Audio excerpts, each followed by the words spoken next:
ಸ್ನೇಹಿತರೆ, media masters ನ್ಯೂಸ್ಗೆ ಸ್ವಾಗತ. ಗೆಳೆಯರೆ, ದೇಶದಲ್ಲಿ ಲೋಕಸಭಾ ಚುನಾವಣೆಯ ಕಾವು ದಿನದಿಂದ ದಿನಕ್ಕೆ ಏರ್ತಾ ಇದೆ. ಬಿಜೆಪಿ ತನ್ನ ಮೊದಲ ಅಭ್ಯರ್ಥಿಯ ಪಟ್ಟಿಯನ್ನು ಕೂಡ ಬಿಡುಗಡೆ ಮಾಡಿದೆ. ಬೇರೆ ಬೇರೆ ರಾಜ್ಯಗಳಲ್ಲಿ ಮೈತ್ರಿಕೂಟಗಳ ಸೀಟ್ ಶೇರಿಂಗ್ ಫೈನಲ್ ಆಗ್ತಾ ಇದೆ. ಇನ್ನು ಇಂಡಿ ಮೈತ್ರಿಕೂಟ ಕೂಡ ಕ್ಷೇತ್ರಗಳ ಹಂಚಿಕೆಯನ್ನ ಮಾಡಿಕೊಂಡು ಆದಷ್ಟು ಬೇಗ ಅಭ್ಯರ್ಥಿಗಳ ಪಟ್ಟಿಯನ್ನ ರಿಲೀಸ್ ಮಾಡೋ ತವಕದಲ್ಲಿದೆ. ಹೀಗಿರುವಾಗಲೇ ಕರ್ನಾಟಕದಲ್ಲಿ ಬಿಜೆಪಿ ಹಾಗೂ ಜೆಡಿಎಸ್ ಗಳ ಮೈತ್ರಿ ಏರ್ಪಟ್ಟಿದೆ. ಮೈತ್ರಿ ಪಕ್ಷಗಳು ಈ ಬಾರಿ ಕಾಂಗ್ರೆಸ್ಗೆ ಮಣ್ಣು ಮುಕ್ಕಿಸುವ ತಂತ್ರವನ್ನ ಹೆಣಿತಾ ಇವೆ. ಇಷ್ಟೆಲ್ಲದರ ನಡುವೆ ಅದೊಂದು ಕ್ಷೇತ್ರದ ವಿವಾದ ಮಾತ್ರ ಬಗೆಹರಿತಾ ಇಲ್ಲ. ಅಲ್ಲಿ ಹಾಲಿ ಸಂಸದರು ಟಿಕೆಟ್ ನಂದೇ ಅಂತ ಇದ್ರೆ, ಇತ್ತ ಮೈತ್ರಿ ಪಕ್ಷ ಜೆಡಿಎಸ್ ನ ನಾಯಕರು ಕ್ಷೇತ್ರದ ಟಿಕೆಟ್ ತಮಗೆ ಸಿಕ್ಕೇ ಸಿಗುತ್ತೆ, ಈ ಬಾರಿ ಯಾವುದೇ ಕಾರಣಕ್ಕೂ ಗೆಲುವು ಮಿಸ್ ಆಗಬಾರದು ಅಂತ ಜಿಲ್ಲಾ ನಾಯಕರಿಗೆ ಹೇಳಿದ್ದಾರೆ. ಗೆಳೆಯರೆ, ಮೈತ್ರಿ ಪಕ್ಷದಲ್ಲಿ ಇಷ್ಟೊಂದು ಸಮಸ್ಯೆಗೆ ಕಾರಣ ಆಗ್ತಾ ಇರೋದು ಮಂಡ್ಯ ಲೋಕಸಭಾ ಕ್ಷೇತ್ರ. ಹಾಗಾದ್ರೆ ಈ ಬಾರಿ ಮಂಡ್ಯದ ಟಿಕೆಟ್ ಯಾರಿಗೆ ಸಿಗಲಿದೆ? ಬಿಜೆಪಿ ನಾಯಕರು ಹೈಕಮಾಂಡ್ಗೆ ಕಳಿಸಿರೋ ಲಿಸ್ಟ್ ನಲ್ಲಿ ಮಂಡ್ಯ, ಹಾಸನಗಳಲ್ಲಿನ ಅಭ್ಯರ್ಥಿಗಳ ಬಗ್ಗೆ ಯಾಕೆ ಉಲ್ಲೇಖ ಮಾಡಿಲ್ಲ? ಈ ಮೂಲಕ ದೆಹಲಿ ಮಟ್ಟದಲ್ಲಿ ಲಾಬಿ ಮಾಡೋದಕ್ಕೆ ಹೋಗಿ ಸುಮಲತಾ ಅವರು ಕೈ ಸುಟ್ಕೊಂಡ್ರ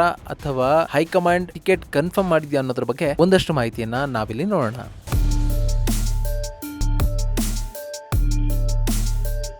ಗೆಳೆಯರ, ವಿಧಾನಸಭಾ ಚುನಾವಣೆಯಲ್ಲಿ ಹೀನಾಯವಾಗಿ ಸೋಲು ಕಂಡ ಬಿಜೆಪಿ ಹಾಗೂ ಜೆಡಿಎಸ್ ಪಕ್ಷಗಳು ಲೋಕಸಭಾ ಚುನಾವಣೆ ಹೊತ್ತಿಗೆ ಮೈತ್ರಿ ಮಾಡಿಕೊಂಡಿವೆ. ಈ ಮೂಲಕ ಆಡಳಿತಾರೂಢ ಕಾಂಗ್ರೆಸ್ ಪಕ್ಷಕ್ಕೆ ಸೋಲಿನ ರುಚಿಯನ್ನ ತೋರಿಸೋದಕ್ಕೆ ಕಮಲ ಮತ್ತು ದಳದ ನಾಯಕರು ಮುಂದಾಗಿದ್ದಾರೆ. ಈ ಮೈತ್ರಿ ಎಷ್ಟೊಂದು ಗಟ್ಟಿ ಆಗ್ತಾ ಇದೆ ಅಂತಂದ್ರೆ, ಎಲ್ಲೋ ಒಂದು ಕಡೆ ಬೆಂಗಳೂರು ಗ್ರಾಮಾಂತರ ಕ್ಷೇತ್ರದಲ್ಲಿ ಎಚ್.ಡಿ. ದೇವೇಗೌಡರ ಅಳಿಯ ಡಾಕ್ಟರ್ ಸಿ.ಎನ್. ಮಂಜುನಾಥ್ರನ್ನ ಬಿಜೆಪಿಯ ಅಭ್ಯರ್ಥಿಯಾಗಿ ಕಣಕ್ಕಿಳಿಸೋದು, ಹಾಗೆ ತುಮಕೂರಿನಲ್ಲಿ ಜೆಡಿಎಸ್ ಅಭ್ಯರ್ಥಿಯನ್ನಾಗಿ ಸೋಮಣ್ಣರನ್ನ ಕಣಕ್ಕಿಳಿಸೋದ್ರ ಮೂಲಕ ಮೈತ್ರಿಯನ್ನ ಗಟ್ಟಿ ಮಾಡಿಕೊಳ್ಳುವ ಪ್ರಯತ್ನಗಳು ಆಗ್ತಾ ಇವೆ. ಈ ಹಂತದಲ್ಲೇ ಮೈತ್ರಿಯಲ್ಲಿ ಮಂಡ್ಯ ಕ್ಷೇತ್ರದ ಟಿಕೆಟ್ ಗೊಂದಲ ಹೆಚ್ಚಾಗ್ತಾ ಇದೆ.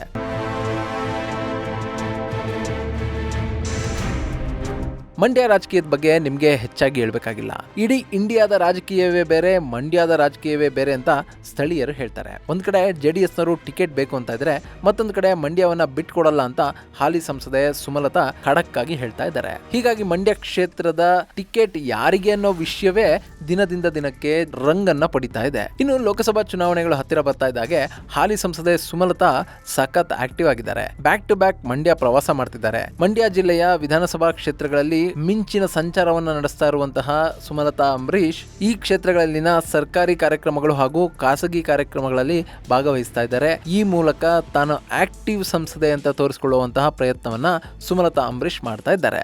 ಇಲ್ಲಿ ಗಮನಿಸಬೇಕಾದ ವಿಷಯ ಅಂತಂದ್ರೆ, ಕಳೆದ 20 ದಿನಗಳಲ್ಲಿ ಸುಮಲತಾ ಅಂಬರೀಶ್ ಅವರು ಮಂಡ್ಯಗೆ 7 ಬಾರಿ ಭೇಟಿ ಕೊಟ್ಟಿದ್ದಾರೆ ಅನ್ನೋದು. ಇಲ್ಲಿ ಸುಮಲತಾ ಅವರ ಅಬ್ಬರದ ನಡುವೆ ಮಂಡ್ಯ ಟಿಕೆಟ್ ತಮಗೆ ಫಿಕ್ಸ್ ಅಂತ ಜೆಡಿಎಸ್ ನಾಯಕರು ಸುಮ್ಮನಾಗಿದ್ದಾರೆ. ಟಿಕೆಟ್ ಹಂಚಿಕೆಯ ಗೊಂದಲ ಮುಗಿದ ನಂತರ, ಟಿಕೆಟ್ ಯಾರಿಗೆ ಅನ್ನೋದು ಕನ್ಫರ್ಮ್ ಆದ ನಂತರ ಮಂಡ್ಯ ಕ್ಷೇತ್ರದ ಕಡೆಗೆ ಸಂಪೂರ್ಣವಾಗಿ ಗಮನ ಹರಿಸೋದಕ್ಕೆ ಜೆಡಿಎಸ್ ನ ನಾಯಕರು ಮುಂದಾಗಿದ್ದಾರೆ. ಈ ಮೂಲಕ ಕಳೆದ ಬಾರಿ ಮಾಡಿಕೊಂಡಂತಹ ಎಡವಟ್ಟುಗಳನ್ನ ಈ ಬಾರಿ ಮಾಡ್ಕೊಳ್ಳೋದಕ್ಕೆ ಜೆಡಿಎಸ್ ನ ನಾಯಕರು ಸಿದ್ಧ ಇಲ್ಲ. ಗೆಳೆಯರೆ, ಕಳೆದ ಬಾರಿಯ ಲೋಕಸಭಾ ಚುನಾವಣೆಯಲ್ಲಿ ಇದ್ದಂತ ವಾತಾವರಣ ಈಗ ಮಂಡ್ಯದಲ್ಲಿ ಇಲ್ಲ.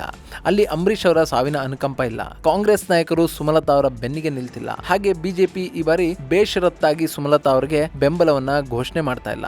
ಹೀಗಾಗಿ ಸುಮಲತಾ ಅವರು ಏನಾದರೂ ಪಕ್ಷೇತರವಾಗಿ ಸ್ಪರ್ಧೆ ಮಾಡಿದ್ರೆ ಅಲ್ಲಿ ಗೆಲುವಿಗಾಗಿ ತುಂಬಾನೇ ದೊಡ್ಡ ಸಾಹಸವನ್ನ ಮಾಡಬೇಕಾಗಿ ಬರುತ್ತೆ. ಅಲ್ಲದೆ ಸುಮಲತಾ ಅವರೇ ಹೇಳ್ತಿರೋ ಹಾಗೆ ಈ ಬಾರಿ ದರ್ಶನ್ ಹಾಗೂ ಯಶ್ ಅವರ ಶಕ್ತಿ ಸುಮಲತಾ ಅವರಿಗೆ ಹೆಚ್ಚಿನ ಮಟ್ಟದಲ್ಲಿ ಸಿಗೋದು ಕಷ್ಟ ಅನ್ನೋದು ಗೊತ್ತಾಗ್ತಾ ಇದೆ.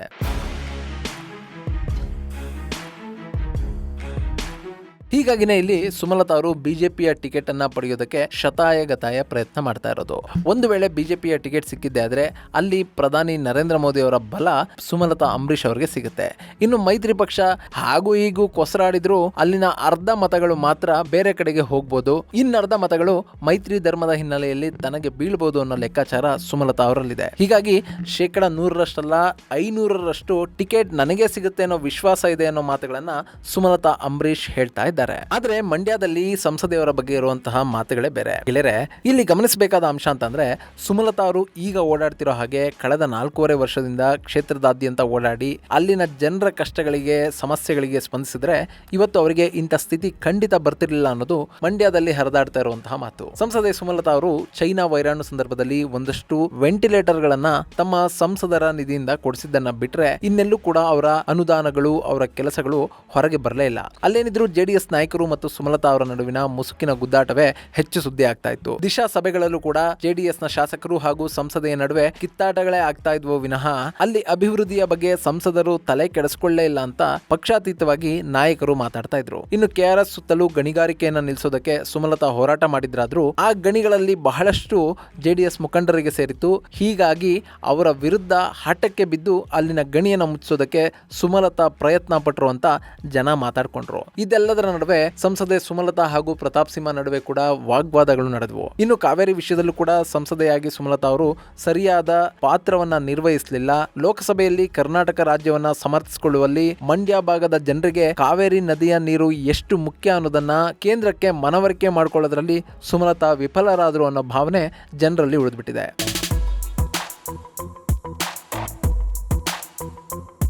ಇನ್ನು ಕಳೆದ ಬಾರಿ ಸುಮಲತಾ ಅವರ ಜೊತೆಗಿದ್ದ ನಾಯಕರು ಕೂಡ ಈ ಬಾರಿ ಸಂಸದರ ಬಗ್ಗೆ ಬೇಸರ ಮಾಡ್ಕೊಂಡಿದ್ದಾರೆ. ಹೀಗಾಗಿನೇ ಈ ಬಾರಿ ಸುಮಲತಾ ಅವರು ಸ್ಪರ್ಧೆ ಮಾಡಿದ್ರೆ ಅದು ಯಾವುದಾದ್ರೂ ಒಂದು ಪಕ್ಷದಿಂದ ಸ್ಪರ್ಧೆ ಮಾಡಬೇಕು, ಇಲ್ಲದೆ ಹೋದರೆ ಅವರಿಗೆ ಕಳೆದ ಬಾರಿ ಸಿಕ್ಕಿದ್ದಂತಹ ಬಲ ಸಿಗೋದಿಲ್ಲ ಅನ್ನೋ ಮಾತುಗಳು ಕೇಳಿ ಬರ್ತಾ ಇರೋದು. ಇದೆಲ್ಲದರ ನಡುವೆ ಸುಮಲತಾ ಅವರು ರಾಜ್ಯ ನಾಯಕರನ್ನ ಲೆಕ್ಕಕ್ಕೆ ತೆಗೆದುಕೊಳ್ಳದೆ ಸೀದಾ ದೆಹಲಿ ಮಟ್ಟದಲ್ಲಿ ಟಿಕೆಟ್ಗಾಗಿ ಲಾಬಿ ನಡೆಸಿರೋದು ರಾಜ್ಯದ ಪ್ರಮುಖ ನಾಯಕರ ಕಣ್ಣನ್ನ ಕೆಂಪಗಾಗಿಸಿದೆ. ಹೀಗಾಗಿ ಸದ್ಯ ರವಾನೆ ಆಗಿರುವ ಲಿಸ್ಟ್ ನಲ್ಲಿ ಮಂಡ್ಯ ಹೆಸರನ್ನ ಕೈಬಿಡಲಾಗಿದೆ. ಅಲ್ಲದೆ ಬೆಂಗಳೂರು ಉತ್ತರಕ್ಕೆ ಸದಾನಂದ ಗೌಡ ಅವರ ಹೆಸರನ್ನೇ ಶಿಫಾರಸು ಮಾಡಲಾಗಿದೆ. ಈ ಹಿಂದೆ ಮೈತ್ರಿ ಪಕ್ಷಗಳಲ್ಲಿ ಒಂದು ಚರ್ಚೆ ಆಗಿತ್ತು.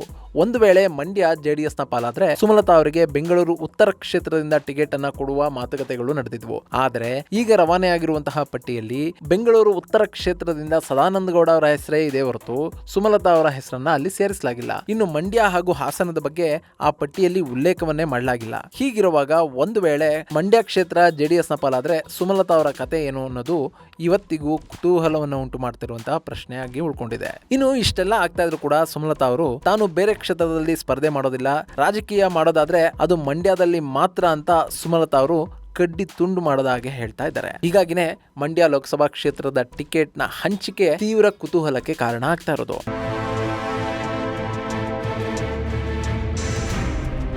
ಗೆಳೆಯರೆ, ಒಂದು ಕಡೆ ಜೆಡಿಎಸ್ ಹಾಗೂ ಬಿಜೆಪಿ ನಡುವಿನ ಮೈತ್ರಿಯಲ್ಲಿ ಮಂಡ್ಯ ಕ್ಷೇತ್ರದ ಟಿಕೆಟ್ ವಿವಾದವನ್ನು ಸೃಷ್ಟಿಸ್ತಾ ಇದ್ರೆ, ಮತ್ತೊಂದು ಕಡೆ ಕಾಂಗ್ರೆಸ್ನಲ್ಲೂ ಕೂಡ ಮಂಡ್ಯ ಟಿಕೆಟ್ ಸಂಬಂಧಪಟ್ಟಂತೆ ಭಿನ್ನಮತ ಭುಗಿಲೆದ್ದಿದೆ. ಈ ಬಾರಿ ಮಂಡ್ಯ ಕ್ಷೇತ್ರದಿಂದ ನಾಗಮಂಗಲ ಮೂಲದ ಉದ್ಯಮಿ ಸ್ಟಾರ್ ಚಂದ್ರು ಅವರಿಗೆ ಟಿಕೆಟ್ ಅನ್ನು ಕೊಡೋದಕ್ಕೆ ಕಾಂಗ್ರೆಸ್ನ ನಾಯಕರು ಮುಂದಾಗಿದ್ದಾರೆ ಅನ್ನೋ ಮಾತುಗಳು ಈಗ ಮಂಡ್ಯದ ರಾಜಕೀಯದಲ್ಲಿ ಕಿಚ್ಚನ್ನ ಹಚ್ಚಿಸಿವೆ. ಇಲ್ಲಿ ಸ್ಟಾರ್ ಚಂದ್ರು ಅವರಿಗೆ ಟಿಕೆಟ್ ಕೊಡೋದ್ರ ಬಗ್ಗೆ ಸ್ಥಳೀಯ ನಾಯಕರು ತೀವ್ರ ಅಸಮಾಧಾನವನ್ನ ಹೊರಹಾಕ್ತಾ ಇದ್ದಾರೆ. ಅದರಲ್ಲೂ ಸ್ಥಳೀಯ ಕಾಂಗ್ರೆಸ್ ಮುಖಂಡ ಡಾಕ್ಟರ್ ಎಚ್.ಎನ್. ರವೀಂದ್ರ ಕಾಂಗ್ರೆಸ್ ಪಕ್ಷದ ಪ್ರಾಥಮಿಕ ಸದಸ್ಯತ್ವಕ್ಕೆ ಹಾಗೂ ಪ್ರಧಾನ ಕಾರ್ಯದರ್ಶಿ ಸ್ಥಾನಕ್ಕೆ ರಾಜೀನಾಮೆಯನ್ನು ಕೊಟ್ಟಿದ್ದಾರೆ.